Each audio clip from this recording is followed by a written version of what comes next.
السلام علیکم ورحمۃ اللہ وبرکاتہ۔ الحمد للہ رب العالمین والصلاۃ والسلام علی اشرف الانبیاء والمرسلین نبینا محمد وعلی آلہ واصحابہ اجمعین وبعد۔ یقول اللہ سبحانہ وتعالی اعوذ باللہ من الشیطان الرجیم بسم اللہ الرحمن الرحیم صراط الذین انعمت علیہم غیر المغضوب علیہم ولا الضالین۔ قال النبي صلى الله عليه وسلم إذا قال الإمام ولا الضالين فقولوا آمين۔ قال النبي صلى الله عليه وسلم إذا أمن الإمام فأمنوا فإنه من وافق تأمينه تأمين الملائكة غفر له ما تقدم من ذنبه۔ سورۃ الفاتحہ کے اختتام پر ولا الضالین کے بعد نماز کے اندر اسی طرح سے نماز کے بعد اللہ کے نبی صلی اللہ علیہ وسلم کی سنت اور آپ کا حکم یہ ہے کہ آمین کہا جائے، اور یہ آپ صلی اللہ علیہ وسلم کا معمول تھا، صحابہ کرام کا معمول تھا کہ وہ داخل صلاۃ یعنی نماز کے اندر اور ایسے ہی نماز کے باہر کہیں بھی ہوں سورۃ الفاتحہ پڑھنے کے بعد ولا الضالین کے ساتھ ایک تھوڑا سا وقفہ کرنے کے بعد آمین کہا کرتے تھے۔ ولا الضالین سے بالکل متصل آمین نہیں کہنا چاہیے، کیونکہ اس سے یہ شبہ جاتا ہے کہ آمین بھی سورۃ الفاتحہ کا حصہ ہے، اسی لیے معمول سنت کا یہ ہے کہ وقفہ ہونا چاہیے۔ ولا الضالین وقفہ تھوڑا سا ٹھہر کر کے پھر اس کے بعد آمین کہا جانا چاہیے۔ آمین کے معنی ہے اللہم استجب، اے اللہ قبول فرما۔ جو دعا ہم نے کی ہے سورۃ الفاتحہ میں رب الجلال نے ہم سب کو سکھائی ہے، اس دعا کے بعد ہم کہتے ہیں آمین۔ اللہ کے نبی علیہ السلام کی سنت پر عمل کرتے ہوئے تو ہم یہ کہتے ہیں اے اللہ ہم نے جو دعائیں کی ہیں ان دعاؤں کو قبول فرما۔ اللہم استجب کے معنی میں ہے۔ آمین معروف ہے، ویسے ایک لفظ امین بھی ہے، دونوں طرح کے الفاظ عربی زبان میں ہیں اور دونوں صحیح ہیں، لیکن معمول چونکہ آمین ہے اس لیے آمین کا ہی استعمال کیا جائے۔ سورۃ الفاتحہ میں آمین بالکل شامل نہیں ہے، الگ ہے، اور سنت کے حکم کے مطابق آمین کہنا چاہیے۔ چونکہ نہیں ہے سورۃ الفاتحہ سے اس کو شامل نہیں ہے، اس لیے مصحف میں اللہ تبارک و تعالیٰ کی کتاب میں سورۃ الفاتحہ کے بعد آمین لکھا بھی ہوا نہیں ہے، اور یہی بات راجح ہے، اس لیے وقفہ ہونا چاہیے۔ غیر المغضوب علیہم ولا الضالین آمین اس طرح سے اگر کہا جائے تو شبہ ہو سکتا ہے سننے والے کو کہ آمین بھی سورۃ الفاتحہ کا حصہ ہے۔ بہرحال آمین کہنا یہ اللہ کے نبی علیہ السلام کی سنت ہے اور ہمیں اس کا اہتمام کرنا چاہیے۔ ابراہیم خلیل اللہ علیہ السلام نے جب خانہ کعبہ کی دیواروں کو بلند کیا تو اس وقت انہوں نے اپنی نیکی کی قبولیت کے لیے اللہ تعالیٰ سے دعا کرتے ہوئے فرمایا ربنا تقبل منا انک انت السمیع العلیم۔ اے اللہ ہم دونوں کی اس کوشش کو، اس کار خیر کو قبول فرما، یقیناً تو بڑا سننے والا ہے، خوب علم والا ہے۔ تو آمین کے سلسلے میں ہمیں یہ جاننا ہے کہ آمین دعا کی قبولیت کے لیے ہم کہتے ہیں، اور عام الفاظ جو ہم کہتے ہیں قبول فرما تو ہماری نیکیوں کی قبولیت کے لیے بھی ہو سکتا ہے، لیکن آمین بمعنی استجب، اے اللہ ہماری دعا قبول فرما، یعنی سن لے ایسی سماعت جو قبولیت والی سماعت، یعنی سن کر کے اللہ تبارک و تعالیٰ تو اسے قبول فرما دے، اس کا صلہ عطا فرما دے، اس کا بدلہ عطا فرما دے، اور ہمارا مطالبہ یا ہماری دعا، ہماری درخواست میں جو کچھ بھی کہا گیا ہے اسے پورا فرما دے۔ اللہ کے نبی صلی اللہ علیہ وسلم کی کئی ایک حدیثیں آمین کے سلسلے میں ہیں، اور اس میں مشہور جو حدیثیں ہیں وہ یہ ہیں کہ جب آمین کہے امام تو تم بھی آمین کہو۔ بعض روایتوں میں ہے کہ جب امام ولا الضالین کہے تب تم آمین کہو۔ یہ نماز سے متعلق ہے، نماز کے علاوہ بھی یہی حکم ہے کہ ولا الضالین کے بعد تھوڑے سے وقفے کے ساتھ آمین کہیں۔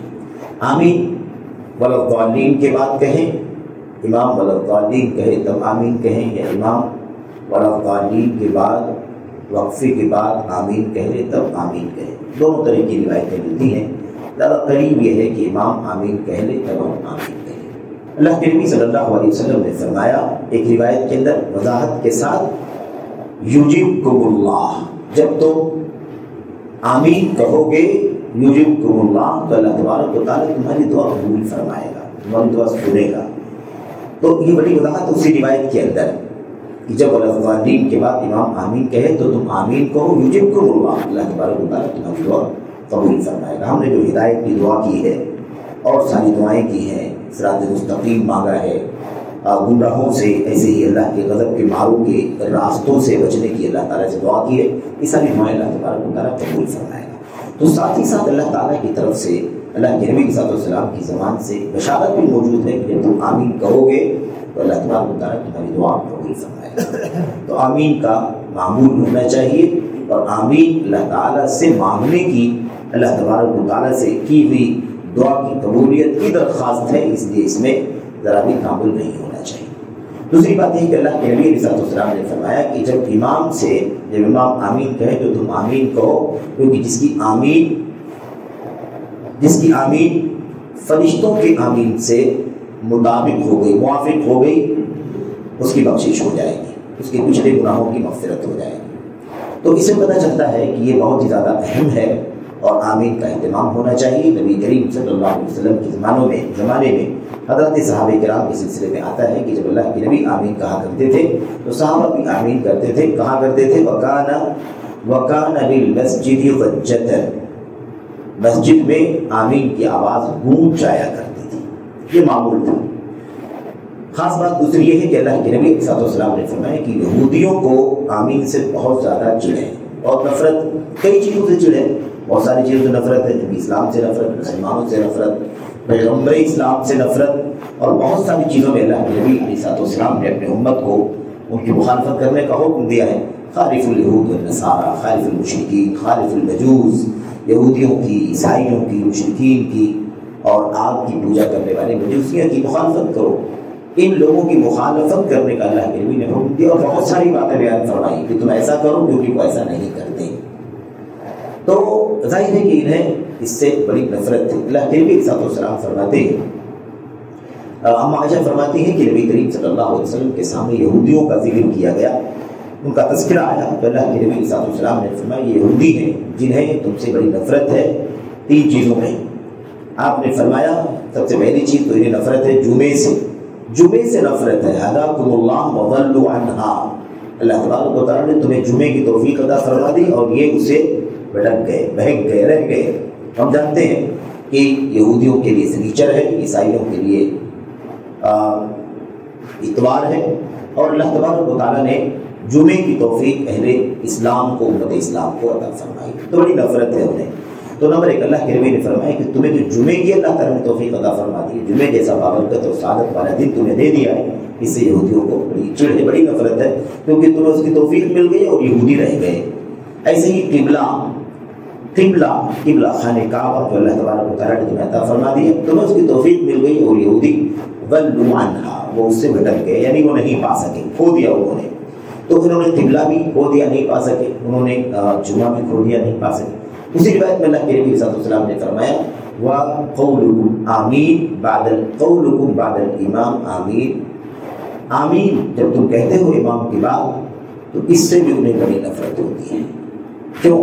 اس لیے کہ اس سے پہلے غیر المغضوب علیہم ولا الضالین کہا گیا ہے، اے اللہ ان کا راستہ بھی دکھانا، ان کے راستے پر نہ چلانا جن پر تیرے غضب کی مار پڑی ہے، اور ان کا راستہ بھی نہ دکھانا، نہ چلانا جو گمراہ ہو چکے ہیں۔ تو ظاہر ہے کہ یہودیوں اور عیسائیوں سے بچنے کی دعا کی جا رہی ہے اور اس پر آمین کہا جا رہا ہے، اور یہ وعدہ ہے کہ جب آپ بندہ آمین کہتا ہے تو اللہ تبارک و تعالیٰ اس کی دعا کو قبول فرماتا ہے۔ یہودیوں کو بڑی چڑ ہوتی ہے، آمین نہ کہا جائے تو ایسا بھی ہو سکتا ہے کہ قبول ہو اور ایسا بھی ہو سکتا ہے قبول نہ ہو، کیونکہ اللہ کے نبی نے فرمایا کہ تم آمین کہو گے یجبکم اللہ، اللہ تبارک و تعالیٰ تمہاری دعا قبول فرما لے گا۔ تو آمین سے ان کو بڑی نفرت ہوتی ہے۔ دوسری چیز ہے کہ قرآن کریم کے اندر وَلَضَّالِّينَ تو اللہ کے کلام کی آیت ہے، اب اس پر تم آمین مزید کہتے ہو، اللہ سے دعا کرتے ہو کہ اللہ جو کچھ ہم نے مانگا ہے اور جس سے بچنے کی اللہ تبارک و تعالیٰ ہم نے دعا کی ہے، التماس کیا ہے، اسے قبول فرما۔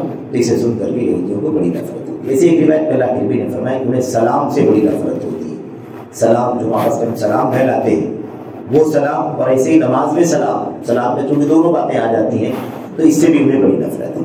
خلاصہ کلام یہ ہے کہ آمین یہ اللہ کے نبی صلی اللہ علیہ وسلم کی سنت ہے، اور ہمیں چاہیے کہ ہم سورۃ الفاتحہ کی تلاوت سے فارغ ہونے کے بعد نماز کے اندر ہوں تو امام بھی، منفرد بھی، مقتدی بھی سب کے سب آمین کہیں اور بآواز بلند کہیں۔ بعض روایتوں میں وضاحت ہے مد بها صوته، اپنی آواز کو بلند کیا۔ بعض روایتوں میں ضجہ، مسجد گونجایا کرتی تھی۔ اور نماز کے باہر اگر ہو تب بھی چاہیے کہ جو بھی تلاوت کرنے والا ہو، ایسے ہی جو بھی مستمع یعنی باقاعدہ بیٹھ کے سننے والا ہو، دونوں کو چاہیے کہ وہ آمین کہیں، کیونکہ جو حکم تلاوت کرنے والے کا ہے وہی حکم اسے سننے والے کا بھی، بغور سننے والے کا بھی ہے، کیونکہ گویا کہ وہ بھی اس تلاوت میں شامل ہے، اور وہ بھی کہہ رہا ہے وہی باتیں، وہی پڑھ رہا ہے، وہ بھی پڑھ رہا ہے، یعنی سن رہا ہے وہی باتیں جو پڑھی جا رہی ہیں۔ تو اللہ سے دعا ہے کہ اللہ تبارک تعالیٰ ہمیں اور آپ کو آمین کی سنت پر عمل کرنے کی توفیق عطا فرمائے، اور اس کی عظمت اور اس کے معنی کو سمجھنے کی توفیق بخشے، آمین رب العالمین۔ صلی اللہ علیہ وسلم و بارک علی محمد و علی آلہ و صحبہ اجمعین۔ السلام علیکم۔